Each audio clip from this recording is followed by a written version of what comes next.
Here's what happened in the semi-finals of EuroBasket. I'm Will, and if you're new around here and you love basketball, make sure you're following as we enter the final few days of EuroBasket. First semi-final on Friday was a brilliant game between Germany and Finland. This was fast-paced, it was back and forth, but in the end, it's the Germans that come out with the win and advance to the final.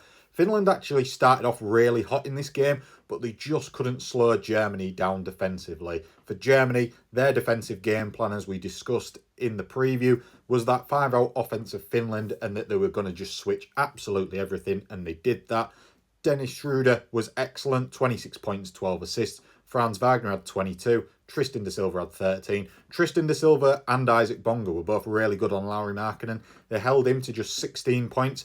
The worrying thing was Lauri Markkanen shot 2 of 9 from 3. I would have liked to see him more in the paint, but the game's over now. What can you do? But Finland, they just couldn't quite handle the quality and the depth of the Germans. They lost the turnover battle, then in the end lose the points off turnovers. They've had a great run. It's been a brilliant story. They've played brilliantly. They were pretty good in this game, but in the end, they ran up against the reigning world champions and the juggernauts that are Germany. And in the final, it'll be the two best teams of the tournament, the two teams that were unbeaten, including the group stages, as Turkey beat Greece. It was an aggressive performance, a dominant performance, probably the perfect performance. I think in the end, the 26-point win actually flatters Greece. I don't want to talk too much about them, but Turkey were just brilliant. Lots of hedging defensively. They were brilliant in the paint on Giannis, triple teaming him, forcing it out to shooters. Then on the perimeter, they made those shots really difficult. The turnover battle, they won 22-13. They won the points off turnovers, 25-12.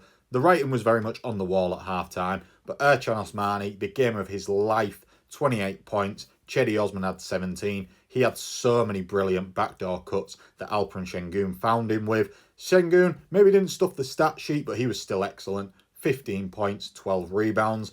Greece, I don't want to spend too much time talking about them, but they were just rubbish, weren't they?